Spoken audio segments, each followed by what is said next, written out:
Hey, Slater Crusaders, America's greatest country in the world. Thanks so much for being here. Hope you had a great weekend. Welcome back to it. We got Professor Vincent Rancaniello, of course, coming up at the end of the show. We're going to talk about COVID and some of the latest with the vaccines.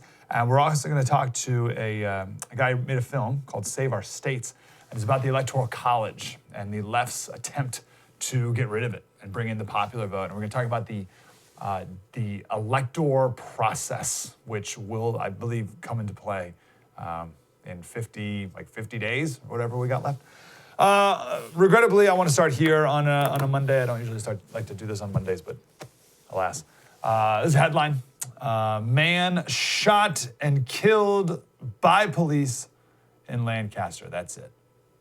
That's all the information they want to give you there. The original headline, they changed it. The original headline was, an investigation is underway after a man was shot and killed by police following a report of a domestic disturbance. At least that headline showed that there was a domestic disturbance going on, right? The original headline, man shot and killed by police, makes it just seem like a police officer was walking down the street and just decided to kill a guy. So, but an investigation's underway. Here is a picture from the police officer's body cam. That is a knife in the man's hand, which means investigation over. That's all the investigation needed. But of course, more protests and riots in Lancaster. I used to live near it, near Lancaster, small town outside Philadelphia. It's 60,000 people. It's Amish country. Very similar, this is significant, it's a very similar deal to Kenosha. Right? It's one thing to have Portland destroy itself, right? Or even Seattle or LA. People are used to that. Kenosha, that's every town in USA, same with Lancaster. But the shooting couldn't be more obvious, right? The legitimacy of this shooting, right? The guy was running at the police officer with a giant knife. The cop had to choose between shooting him or being stabbed to death. And I guess the cop is racist because he chose the wrong option, apparently, or something. How could you possibly protest this scenario? These are situations where the progressive idea to respond to certain 911 calls with social workers is absurd. Maybe there's some situations where that makes sense. But they can't be the first contact. You can't have a social worker make the first contact. Right? There's way too many unknowns. A social worker would have knocked on this guy's door and been stabbed in the neck. So now what? Now what do? You need police officers, obviously, to respond to things like this. And everyone knows it, especially the woman who called 911 for help. Just like the woman who called for help from her rapist in Kenosha. How could Black Lives Matter protest over this? Protest over anything, and they'll make anyone a martyr. But watch the video here. This is the body cam from the police officer.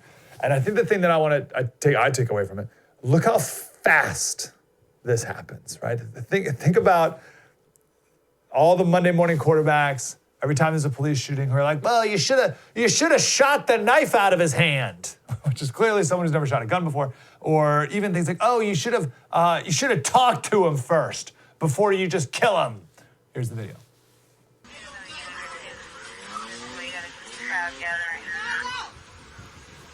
28's coming your way. Where'd they go?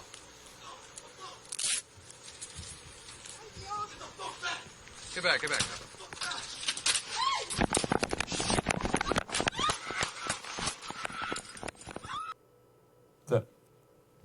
From the time he appears at the door until he's shot is 4 seconds.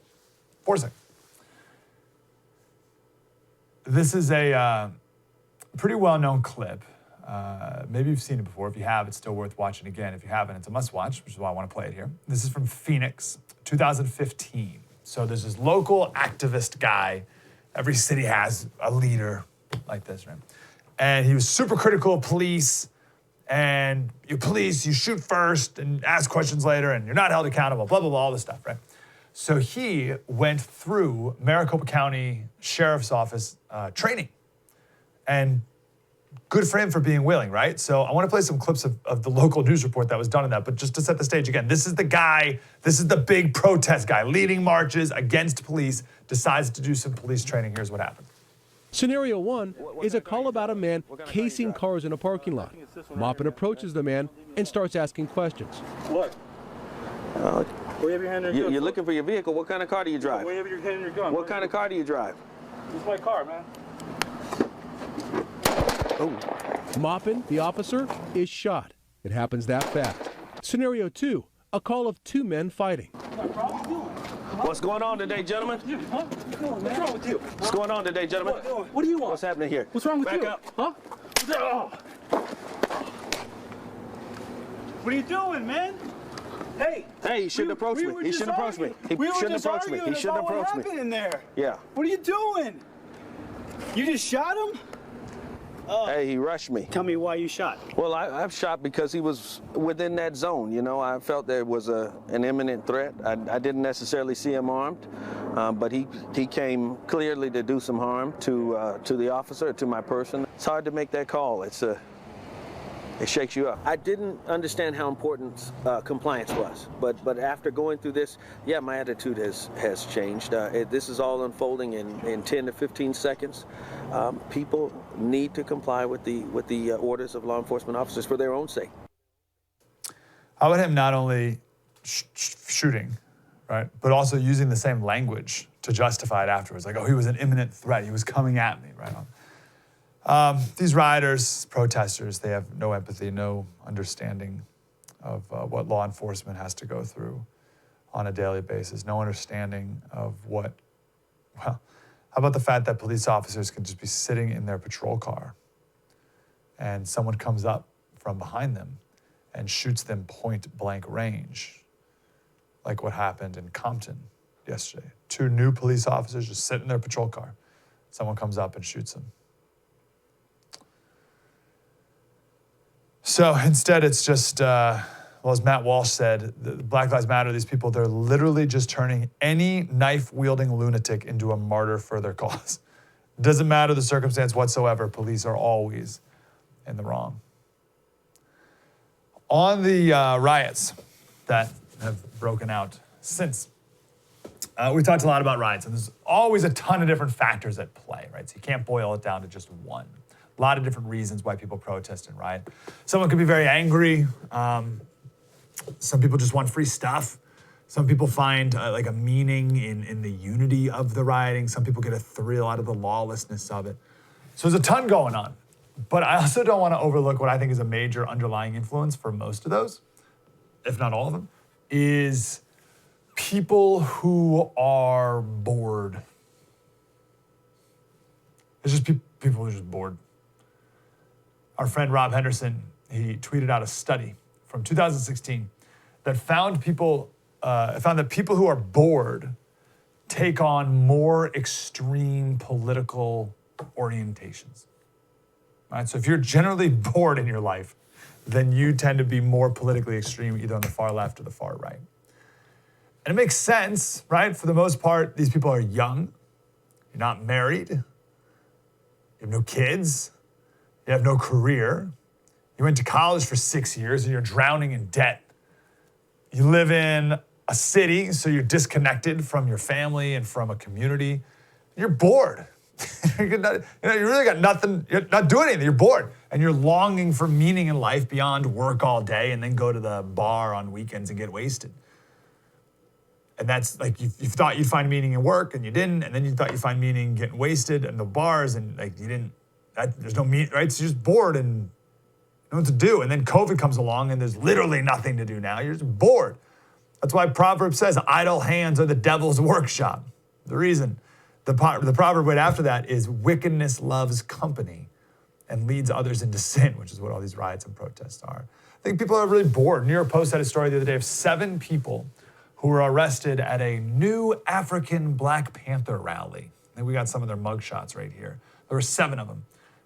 Here's 3 of these fine folks. But the truth is, and New York Post looked all these people's backgrounds up. One of them is the daughter of an architect and a child psychiatrist who lives in New York City and has another home in Connecticut, Another is a freelance art director who's worked with Pepsi and Samsung and all these other big brands. Another's a model who's traveled the world. Another one is a son of a famous comic book writer whose comic books have been turned into TV shows, right? So the point is, these are super privileged people. Those are super privileged people, like the most privileged. Like if you lined up the privileged people in America, the girl who has two professional parents with a home in Manhattan and Connecticut, like he's in the top of the most privileged. He has at a new African Black Panther rally and got arrested for rioting. Like what the heck is going on? These are the most privileged people and they're looking for meaning. And it stems from the fact that they're bored. And they're surely atheists too. So they're longing for meaning in their life at every moment, and they'll make anything or anyone an idol in the process, even a knife-wielding, drugged-out lunatic. True story. Mike Slater, spread the word.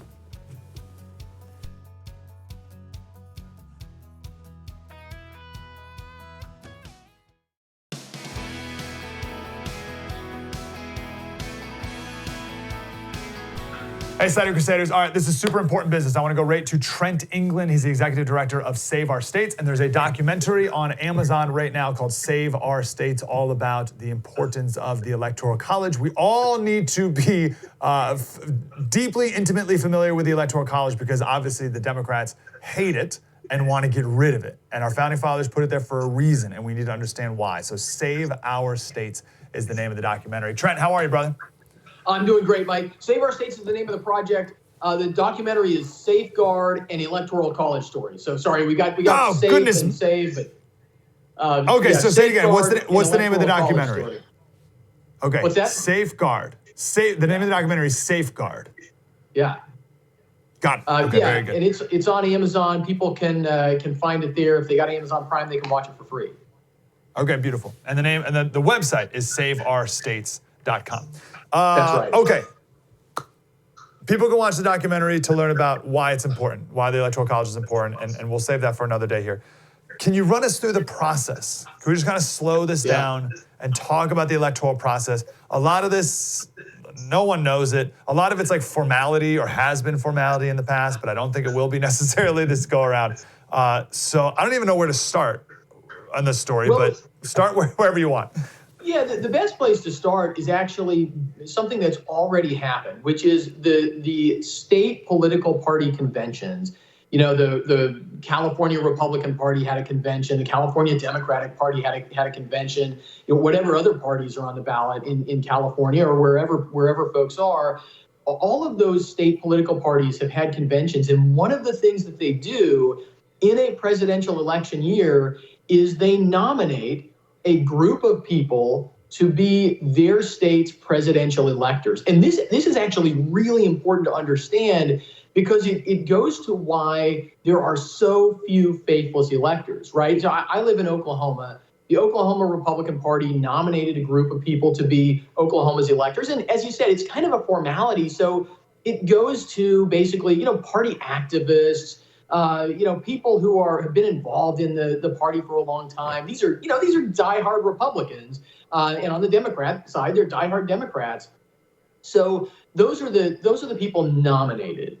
What happens in November when we all vote? Here in Oklahoma, people are going to vote.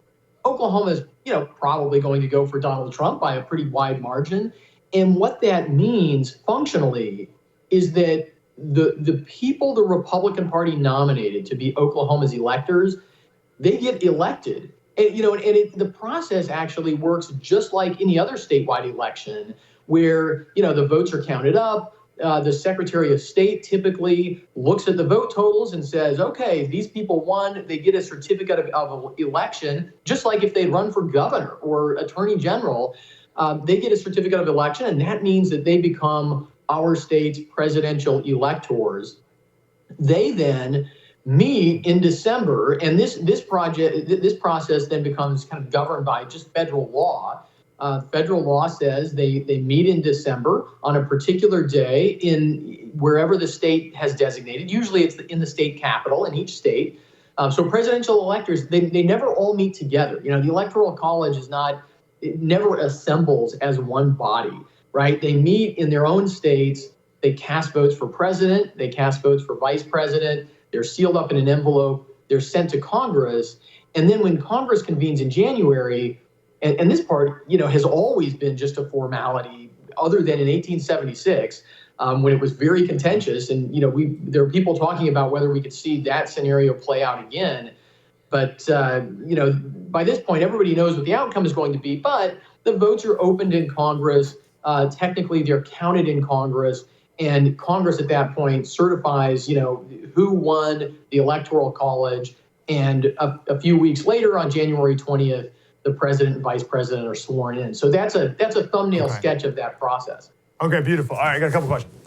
Yeah. So I'm in California. So California's got 55 Electoral College votes. We got 53 congressmen, 2 senators. It's 55. You're saying the Republican Party picks 55, the Democratic Party picks 55. Is it safe to say that when I go vote, and let's say I vote for Donald Trump, am I not really voting for Donald Trump? Am I voting for an elector to go vote for Donald Trump? Or how would you word that accurately? Yeah. So that's really true. And, frankly, it's, not to rain on California at all, but, California is one of the states that has sort of messed this up as a practical matter because California is so big.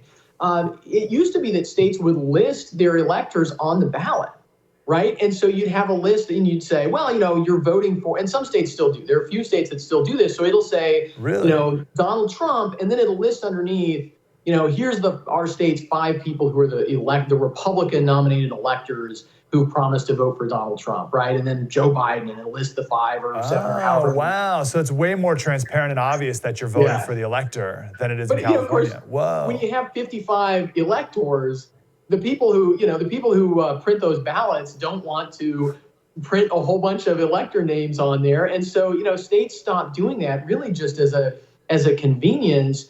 And that's what began to really mislead people about, people forgot the process because states simplified their ballots. And, and so people don't realize, really I'm voting for a group of presidential electors who promised to cast the votes for my state for Donald Trump or Joe Biden. But, the simple things like the way a ballot gets printed can really mislead people.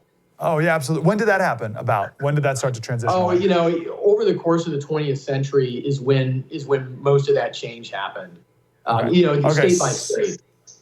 So I'm voting for my electors. So if California goes majority blue, the Secretary of State says, hey, Democratic Party electors, come on up to Sacramento on December 5th or whatever the day is. Is that how that goes? Yeah, I think it's December 14th, but yeah, that's exactly right. Okay, interesting. Why? How's that? I don't even have a question about that. That's a curious thing. Well, the interesting thing about the Electoral College, of course, is that the way many of the American founders thought it was going to work is not the way it's ever really worked. And, and this is an interesting work of history because they thought, of course, there were fewer states and they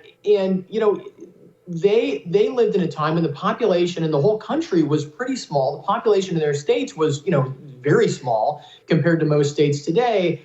And they hoped that people would be voting for president who actually knew these people personally. And, and by doing that, you could avoid having somebody with bad character or somebody, I just watched Hamilton on Disney the other day.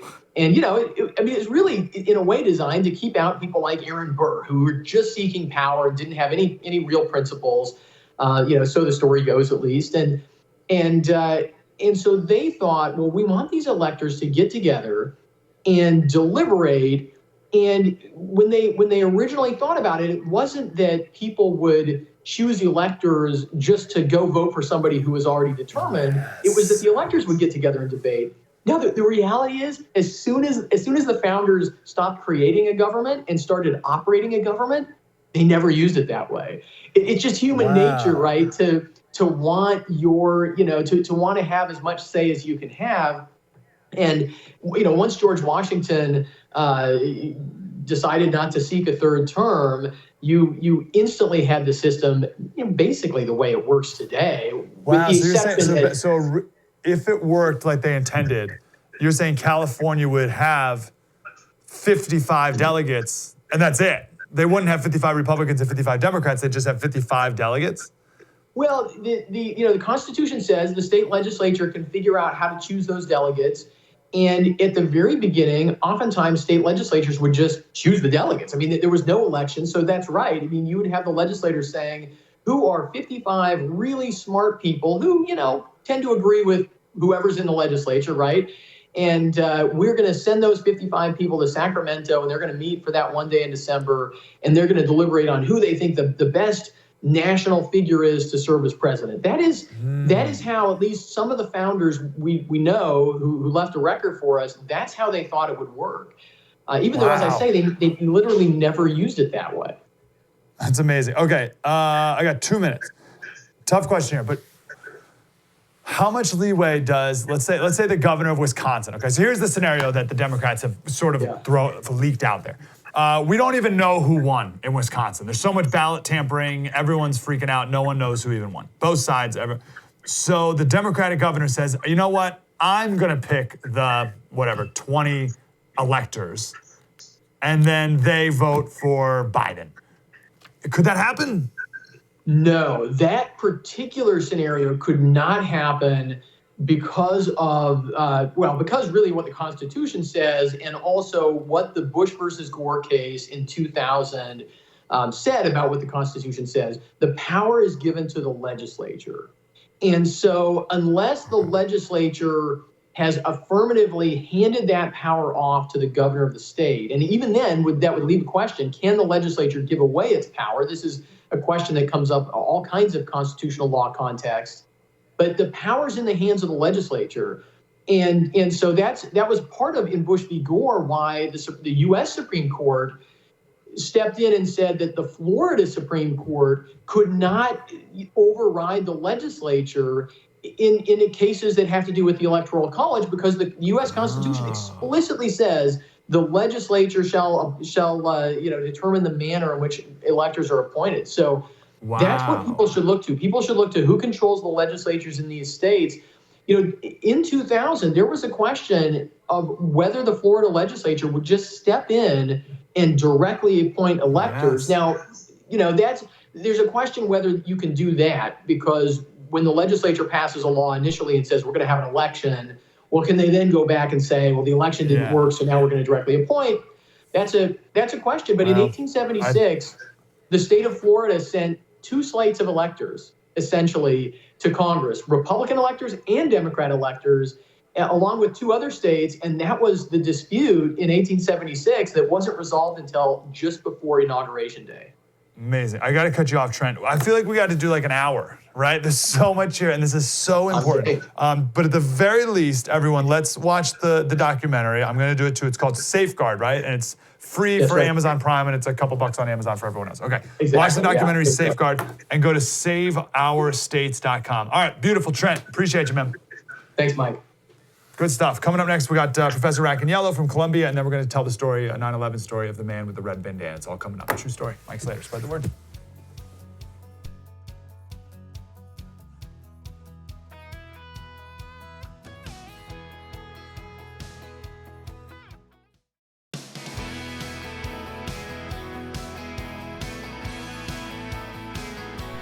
Hey, Slater Crusaders, coming up next, we're going to do a story from 9/11. So we're going to talk to Professor Vincent Rackaniello right now, as opposed to the end of the show when we normally do every Monday. Professor Vincent Rackaniello, of course, the professor of virology at Columbia University. He's really the one person I trust on all this COVID stuff. And I'm super honored that he's always willing to join us every Monday. Microbe.tv, and his podcast is This Week in Virology. Professor, how are you, sir? Well, I'm just amazed that you say nice things about me, so thank you very much. And I mean them. Let's do this. We got some vaccine talk. I feel like we're going to be talking vaccines for a while now. I have one story of a vaccine that was put on hold. This is out of Oxford, the AstraZeneca vaccine. And then I have one vaccine that's being expanded from 30,000 people to 44,000 people. So maybe we can talk about the Oxford one first. What do we know about this Oxford vaccine? So the Oxford vaccine is a adenovirus. So So adenoviruses cause all kinds of infections of humans and many other animals. This happens to be an adenovirus of chimpanzees. The reason they're using that is because people would not be infected with it before, right? So you don't have to worry about pre-existing immunity. So they take this chimpanzee adenovirus and they put the gene for the SARS-CoV-2 spike protein in it. So it's one protein in the backbone, and then that is a virus that they give to you, and they inject into your muscle, produces the spike protein, and you make antibodies against it. That's how that works. Interesting. So they put COVID in another virus. They put one aspect of COVID in a different virus. Exactly. And that's being done a lot for different vaccines, not just adenoviruses, but other viruses are being used. Measles vaccine is being used as a carrier, and others as well. So it's coming. So what's the part of COVID that they put in this other virus? So the part is the spike glycoprotein, right? It's that protein on the surface of the virus that the virus has to bind to cells to attach to them with, right? And so you make antibodies against that protein, and it blocks attachment and infection. So they said here that they decided to pause the trial after one person developed a spinal cord injury. Mm-hmm. Do you think that's related? That's so tricky, right? Is that related to the vaccine, do you think? Is that a common thing? What do you do here? Yeah, it's a good question, because whenever you're immunizing so many people, and I think they had immunized already 18,000 people with this vaccine candidate, things are going to happen. You're going to have other things, health issues happening. And the question is, are they related to the vaccine, or would they have happened anyway? So this person developed what we call transverse myelitis. It's an inflammation of the spinal cord. It happens without vaccination. All right, it happens in the real world. It can be an infectious process. It could be an insult of some kind. And what they needed to do was say, hey, is this in any way related to the vaccine, or is it something that just happened? And they decided it was not related to the vaccine. We don't know how they did that because they didn't reveal their thinking, but they've decided to resume the trial now. Okay. Now there's another one. Are you okay with that? Yes, I think it's fine. Yeah. Okay. And now this other one, this Pfizer and BioNTech, they expanded from 30 to 44,000. I think the interesting thing here is they're doing it on kids as young as 16, people with stable AIDS, whatever that means exactly, and also have Hep C and or Hep B. So this seems like more vulnerable populations. What's the important thing here? Yeah, I mean, you can only license a vaccine in people where it's been tested, right? So if you don't test your vaccine in people over 80, you can't give it to them once the vaccine is licensed. So what they're trying to do is expand their test population to include as many people as they think are going to need this vaccine. Younger people, people with other infections, right?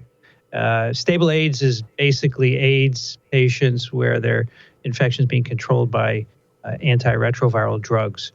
And that's an important population. There are a lot of people in the world with that condition. Hepatitis C, the same thing. So it's good that they want to expand their population. I've been critical of, vaccine trials where they're just testing 40-year-old white men, right? Yeah. Not enough.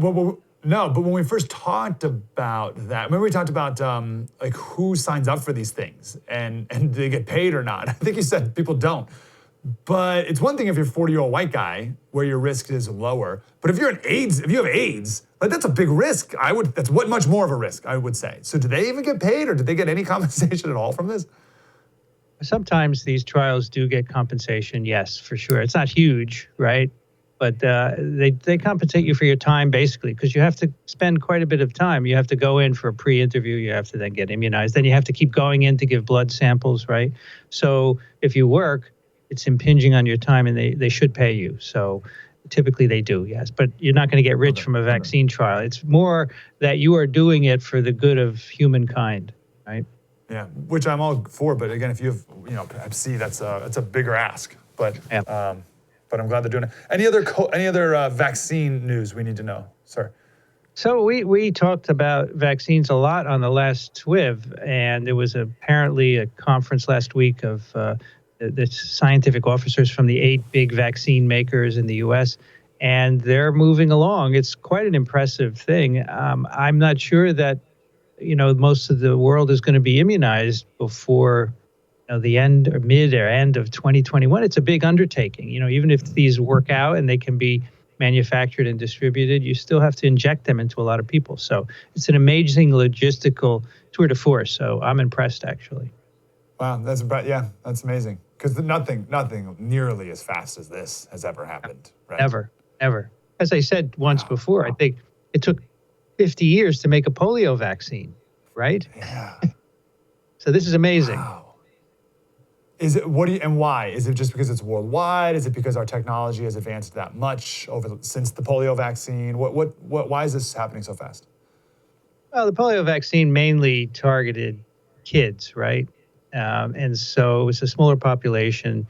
It's not knocking out anybody in the world who's got to work, right? So this is much bigger. So that's the urgency part. But then the other part is that our technology has really advanced. The reason why we can make vaccine candidates so quickly is because science has advanced in the last 20 years amazingly, right? And people should appreciate that. Scientific research is the reason why we're able to make these vaccines so quickly and test them. It's really amazing. Yeah, absolutely. Got a study here from the CDC, and they looked at frontline workers. So those are the antibodies in frontline workers. So 3,248 people. And I don't know how to interpret this data. So it's 6% had antibody evidence of previous SARS-CoV-2 infection. 29% of personnel with SARS-CoV-2 antibodies were asymptomatic in the preceding months, and 69% had not previously received a diagnosis of SARS-CoV-2 infection. First of all, have you seen this? And second of all, what do we do with those numbers? I'm not sure what the context or perspective should be. Right. So I haven't seen that, but let's take apart the numbers. So frontline health workers are people who are going to be infected, right? Because they're constantly taking care of people who are COVID-19 patients. So it's a good population to study. And the 29% were asymptomatic. That's sort of in line with what we've seen from other studies. What fraction of people who get infected don't show any symptoms? In other words, you ask them, how did you feel over the last couple of months? I'm fine. I had no fever. I had no cough. I had no sore throat. Yet they have antibodies, which means they were infected. So it's a lot of people infected. And why is that interesting? Because if you feel fine, you're going to walk around and potentially infect other people, right? But whereas if you're sick, you're likely to stay home and not infect others. Now, the other number, 69%, you said they had not previously received a diagnosis. Right. So that's a huge number. It could be that some of those individuals, in fact, did have symptoms, but they decided not to get tested. The testing situation is a little chaotic here. And maybe they said, I'm not waiting in line for hours, or I'm not waiting at the doctor's office, and I'm not going to wait 2 weeks for a result. That's a big number. I'm kind of surprised at that, and I'd like to see what's going on there. Yeah, especially frontline workers. Okay, so I'm getting it now. So these are people who had the blood test. This is the antibody test afterwards. Yes. And okay, so it's 69% who based on the blood test have had COVID, never got the test done when they had it. Right, they were never diagnosed. So I guess a fraction of them are asymptomatic, but not all of them can be asymptomatic, right? That would be huge. That would be really big. Now, what's the 6%? That seems like a low number of frontline workers. To be 6% had antibody. Yeah, 6% had antibody evidence of previous SARS infection. That seems really low, no? It seems low, but frontline workers are really protecting themselves, right? Yeah. They're masked up and they're really careful because they're encountering people every day. So that's a good sign that they're taking care of themselves, because we don't want them to get sick, right? They need to stay there and work. Yeah, great point. Okay, this is a virologist in Denmark. Now, as we know, not all virologists are the same. Most of the evidence points to the fact that even if children become infected, they're not getting severely diseased, and they also don't transmit the disease. I know I'm going to have to ask you a version of this every week. Is that what we're seeing with kids, that they're not spreading it as much? They probably spread it, but maybe less than older people, yes. I think they shed as much virus as anybody else. They seem to get less sick than other people. Now, it's important what you define as kids, right? It's probably less than 18 years of age. And, there haven't been a huge number of studies. And the studies that have been done aren't great because the kids have been home all summer, right? So they're not in school, they're not interacting with other kids. So it's hard to know about transmission. But they certainly do transmit. Whether they do less than older kids is really the question. So this individual thinks they do. I don't see the data for that. I think that I think all we can say is that they transmit, and if you put them all together in a classroom, they're going to transmit not only to each other but also to the teacher who is older. So this is I would not use that as an excuse not to send kids to school. Let's put it that way. You wouldn't use it as an excuse. Sorry, I said it wrong. I would not use the idea that they're not transmitting to say, let's go to school. The opposite of what I said. Got it. Okay. On your podcast, you talked about memory. You talked about memory B cell longevity. Give us a little crash course on memory B cells. So when you get infected, you make antibodies like you've just said in this CDC study. They're looking in people's blood for antibodies against the virus as kind of an indication of whether they've been infected. So what happens is the virus comes in you, it's recognized by your immune system, and then B cells, B lymphocytes circulating in your blood and elsewhere, they make antibodies, okay? And then that protects you against infection. And these B cells become what we call memory B cells. And we call them memory because they last a long time, years and years and years, typically. And if you encounter the virus again, they will start to make antibody right away, much faster than they did the first time. So that's a memory B cells. You can think of it as having memory of the infection. So in this study, they looked 6 months after people recovered from COVID-19, and they still found memory B cells in the blood. So that's good. At least they're not disappearing in 6 months. Now, whether they're there for a year, 2 years, we don't know. But 6 months. Okay, good. I'm just amazed, and I get this feeling whenever we talk to you, like, I know about red blood cells and white blood cells, right? And the idea that there's so many more types of cells out there is awesome. I love it, and I love that I know that they exist, right? And I know you are too, amazed by the human body. And it's incredible. You drive that home every week. You're learning this, and you're going to remember it because we're going to talk about it a lot. In the end, you're going to know all this stuff. I really think that's great. Yeah, very good. We got to go, Professor. And everyone can take Professor Raccaniello's virology course at Columbia University. You can take it on YouTube. It's up there for free, which is bonkers. Professor, appreciate you, sir. We'll do it again next week. Thank you very much. See ya.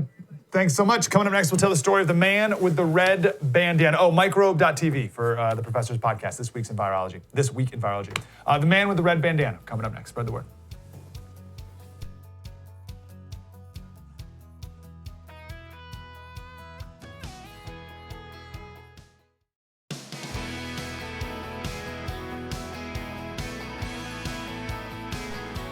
Hey, Slater Crusaders. So Friday was, of course, the 19th anniversary of 9/11. On my radio show, we spent pretty much the whole 3 hours sharing incredible stories. We shared the story of United 93.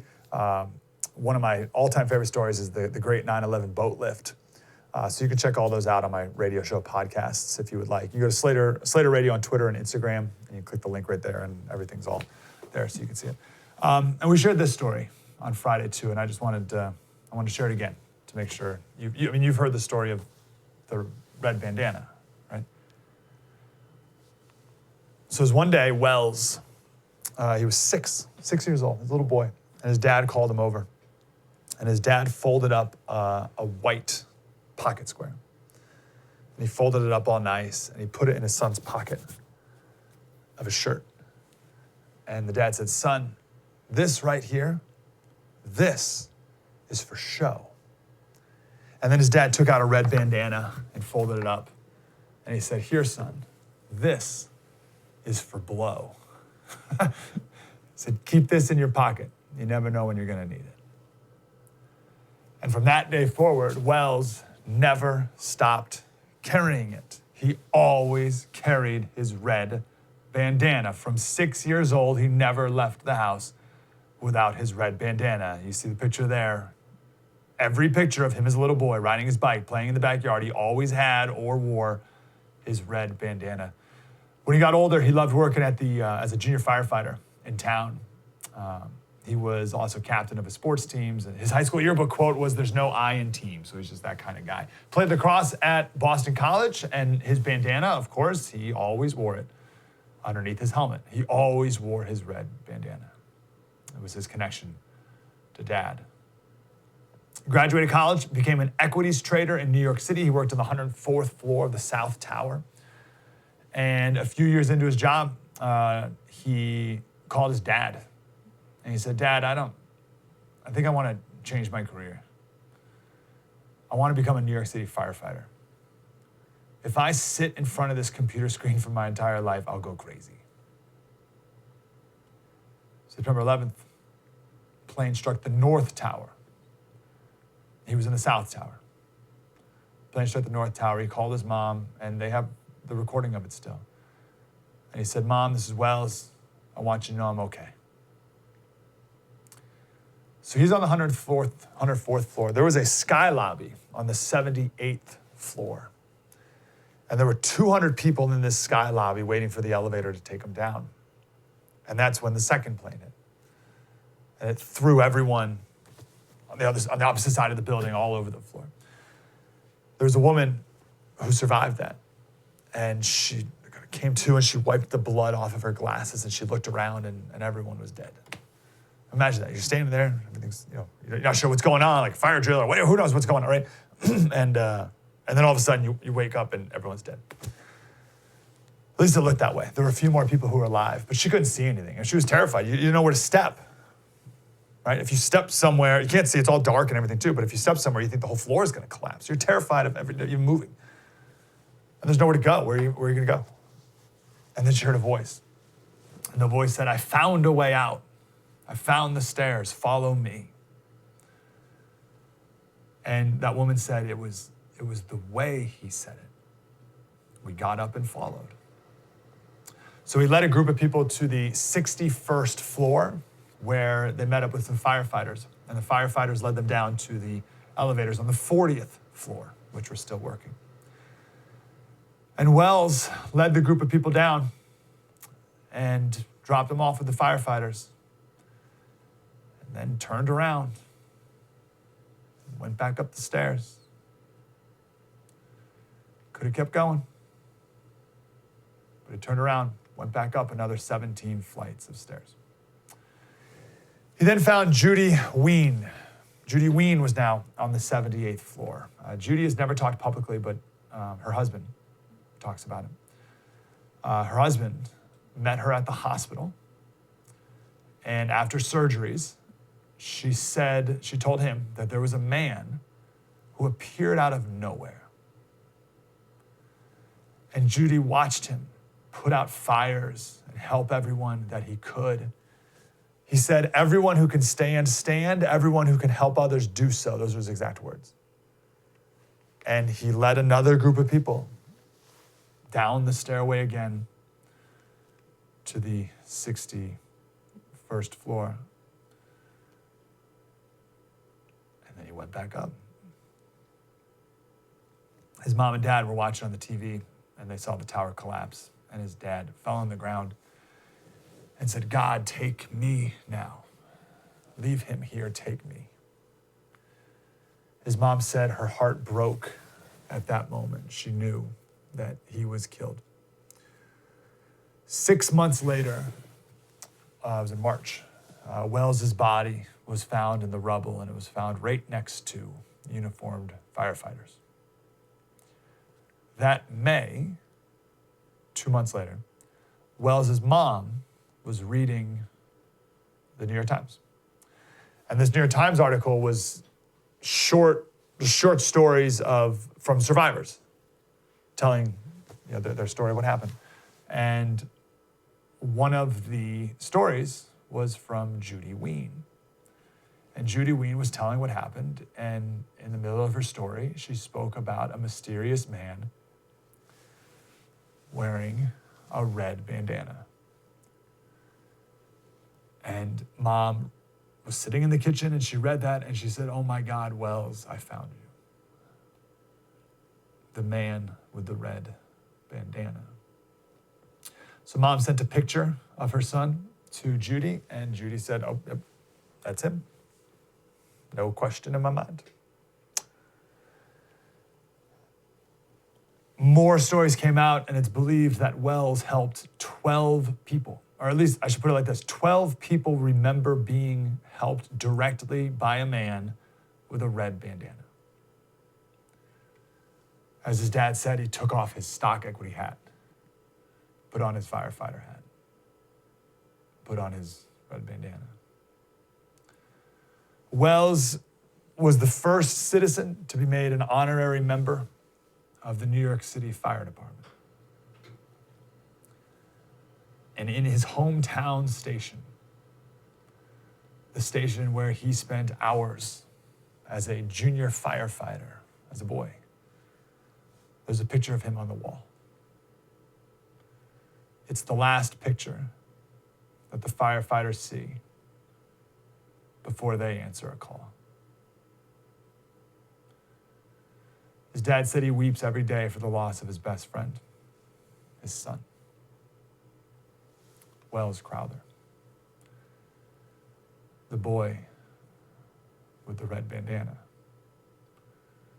the boy who never went anywhere without his red bandana. True story. Thanks, Slater. See you tomorrow.